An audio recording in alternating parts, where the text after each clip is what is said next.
the real authentic.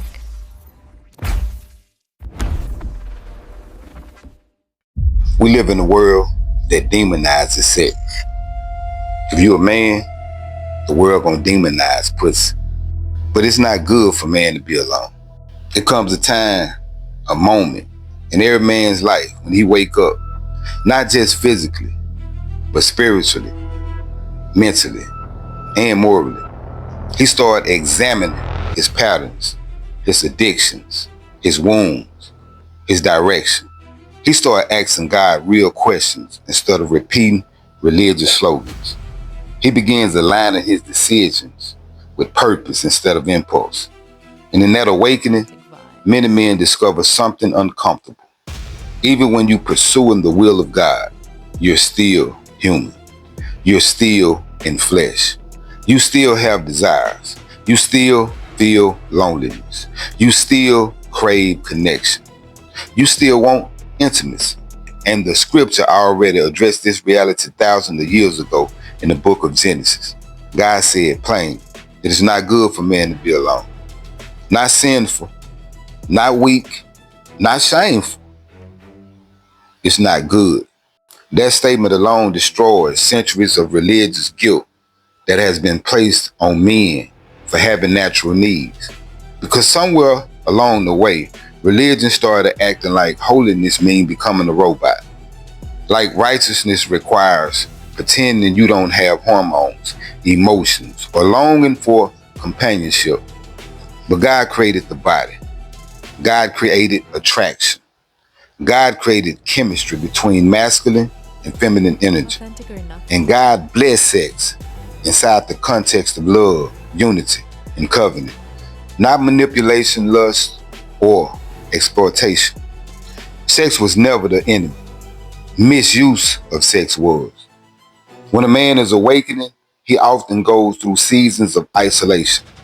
He pulls away from distraction. He detoxes from toxic environments. He starts disciplining his mind and spirit. But discipline does not erase desire. Growth does not eliminate biology. You can pray, fast, meditate, read scripture, and still feel the need to hold someone, to be held, to touch someone, to be touched, to share warmth, to release tension, to reconnect soul to soul with another human being. That don't make you less spiritual. That makes you alive. That makes you human. And that's how God created you. The problem is society swings between two extremes, reckless indulgence and suffocating repression. One side says whatever you want with whoever you want, do it. Just get it. The other side say deny everything and feel guilty for wanting anything. But God's design sit in the middle, where sexuality is honored, respected, and expressed with truth and peace. Your union becomes sacred because people approve it. It becomes sacred because God witnesses the intention of the hearts involved. Paperwork can legalize something socially, but commitment is spiritual before it's governmental. Two people choosing loyalty, honesty, and mutual care in alignment with God carries weight beyond ceremonies and signatures. Men have been taught to seek validation from institutions when God already gave the blueprint: love, faithfulness, and responsibility. Even the men in scripture were complex. Look at Samson, anointed with supernatural strength, chosen with divine purpose, yet deeply influenced by his attraction to women.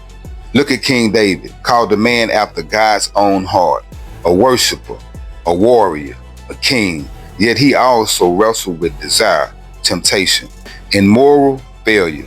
Their stories are not there to excuse behavior, but to reveal truth.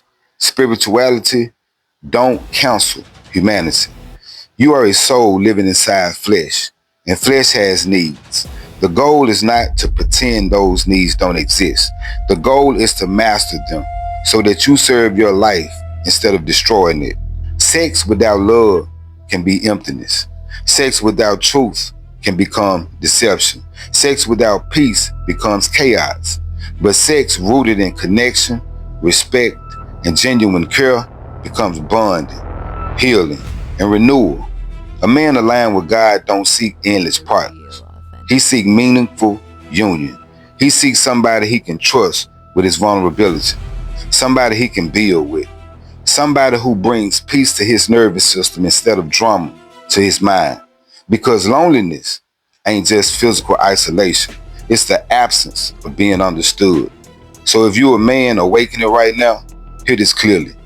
Your desire for companionship don't disqualify your spirituality. Your longing for intimacy don't make you weak. Your sexual energy is not something to hate. It's something to steward wisely. God did not design you to walk this earth numb and disconnected. He designed you for a relationship, not dependency, not lust, but relationship. And when love, truth, and peace are present, intimacy stops being a sin conversation and becomes a sacred exchange. Two souls meeting inside the reality of human flesh, honoring both heaven and earth at the same time. It was never good for man to be alone, and it still ain't. And with that being said, all praises to the Most High God.